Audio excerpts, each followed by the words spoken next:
abakristu bonna mu nsi yonna n'ensi yonna abantu bonna mu nsi yonna kubanga paapa abadde mukulembeze w'abantu bonna si w'abakristu bokka olw'okuviibwako obulamu bwe mu myaka egyo 88 kitalo nnyo kitalo ddala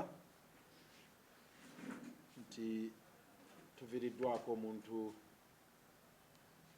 ow'omugaso abadde akyetaagibwa okubeerawo naye mu bufunze buno bwe bubaka bwaffe tubutwala eri abakulembeze aba East Africa nti ekirabo kye tuyinza okuwa Papa Francis nga tumujjukira kwe kutuukiriza ebyo byabadde yettanira. Papa Francis ayagadde nnyo abanaku n'abasembeza n'atwala abantu abankuseere okubeera nga bonna abawusaamu ekitiibwa n'okuba nga abasembeza ku mwanjo era alwaniridde nnyo kye bayita social justice bwe bwenkanya oba equity n'alwalirira nnyo n'eddembe ly'aba migrants abantu ababundabunda nga mutwalidde ne ba refugees. So kakati eriyo abakulembeze ba East Africa bwe tuba nga tetukwenyakwenya Papa Francis byatukoledde oba nga tebamukwenyakwenya batuukirize ebyo byabadde yettanira byabadde ayimiriddeko. Ajja kujjukirwa nti ye Papa yekka mu bulamu bwe nga Papa asobodde okukyalira ensi 3 eza East Africa zonna wamu.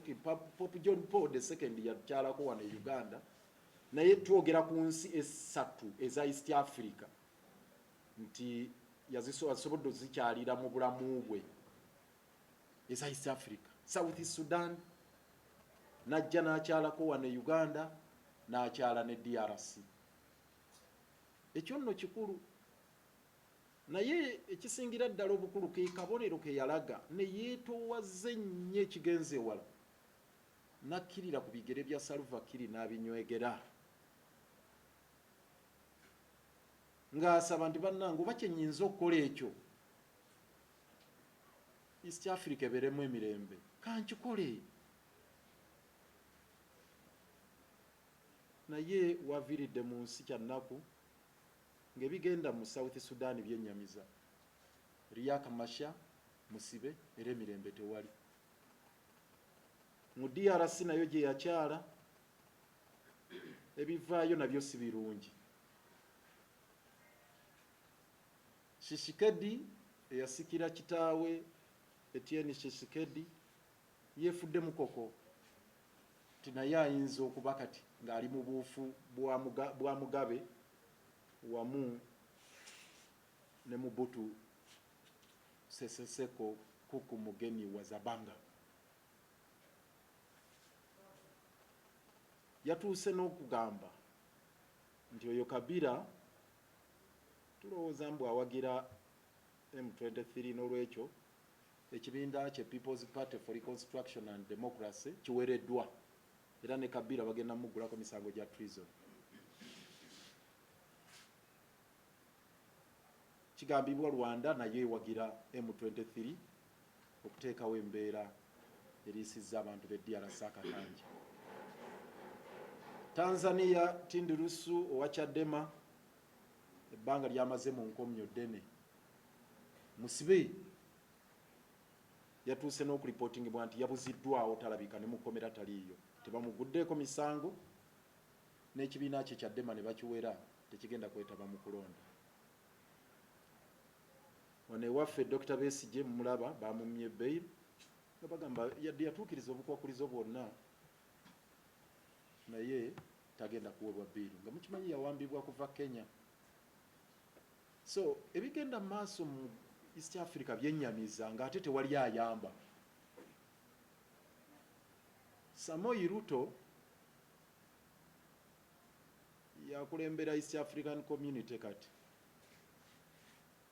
naye alabika ali nnyo ku ntoli ate za mwami Yoweri Kaguta Museveni byamusobako takyasobolera ddala region naye kubanga agikwata n'agitebenkeza yali baddemu enkanya naye n'aga nti ensonga zamuyinga. So East Africa tuli mu bulabe. Pope yatukyalira n'atusabira emirembe gibuukaale wano n'akola ebikolwa ebireetera abakulembeze okuga nti bannange katwekube mu kifuba ebyali baleetedde okwekuba mu kifuba nga bwe mbagambye akabonero k'okunywegera ebigere bya Salva Kiir. Ekyo ekikolwa abakulembeze baali badde bakijjukira bamami Yoweri Kaguta Museveni, ba Kagame, bano Tshisekedi, ba Salva Kiir, ba Samuel Ruto, ba Suluhu baali badde bajjukira ekikolwa Pope kye yakola okunywegera ebigere bya Salva Kiir. Ne bagamba katukole buli kyonna ekisoboka okulaba nti East Africa ebeeramu emirembe.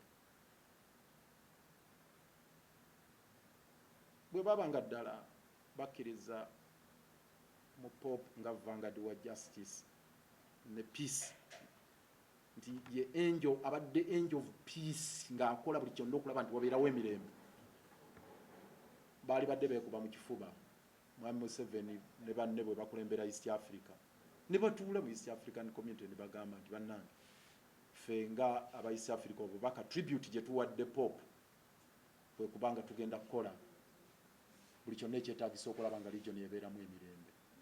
Naye bonna ba warlords ba warmongers embeera egenda maaso ya lutalo, abantu nga beeyongera kubundabunda, ba refugees nga beeyongera wano, humanitarian crisis ng'egenda yeeyongera. So okufa kwa Papa kuno n'obubaka bwe tumuwa nga tribute gye tuwaayo nga East Africa yali badde egamba nti katujjukire ekikolwa ekyo kye yakola ekyokunywegera ebigere bya Salva Kiir, nga tali mu nkenyera yonna, nga tali mu kwesitala kwonna, nga tali mu kwenyinyala kwonna, ne yekkakkanya. Simanyi lwaki tetukirabanya Papa ne yekkakkanya n'avaawo waggulu erigyali n'akka ku bigere bya Salva Kiir n'agakamba nywegere.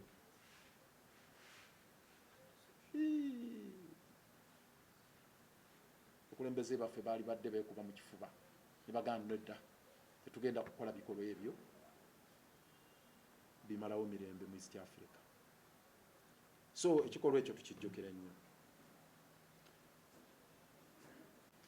Ye Trump yawaddeyo obubaka bwe eri Papa naye ng'amuwaana bingi nnyo, naye Papa gwe mulaba alwaniridde nnyo eddembe ly'abantu ababundabunda ba migrants bano abanoonya ekkuba ekyeyo, be mulaba abaffe be batulugunya mu Middle East, abantu baffe abali mu Amerika, abali e Bulaaya, n'abaddugavu bangi ababadde bafuna obuyambi obuva mu World Health Organization, obadde buva mu UNAID n'awalala yonna. Naye Trump olwafuna obukulembeze n'akola ebintu ebyewuunyisa, ne yeekola obusolosolo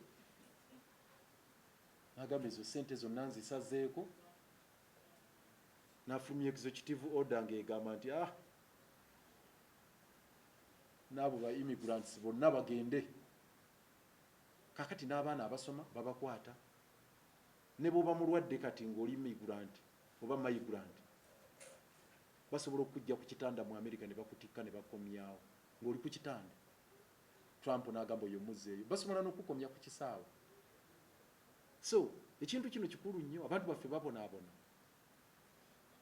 Ssente zibadde zirabirira abanaku abalwadde basiriimu ffe wano mu malwaliro gaffe aga KCCA ndi mu Kisenyi emitwalo 3 abadde bali ku ssente za USAID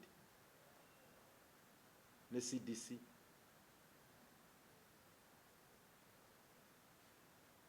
Trump yonna yabisalako naye nga paapa abadde alwanirira nnyo eddembe ly'abantu bwe batyo ba migrants n'abanaku.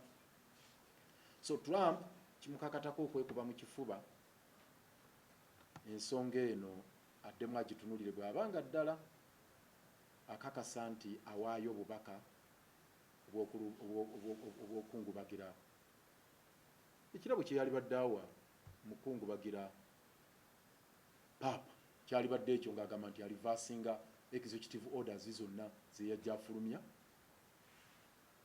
ezaffectinze abanaku era n'ababundabunda.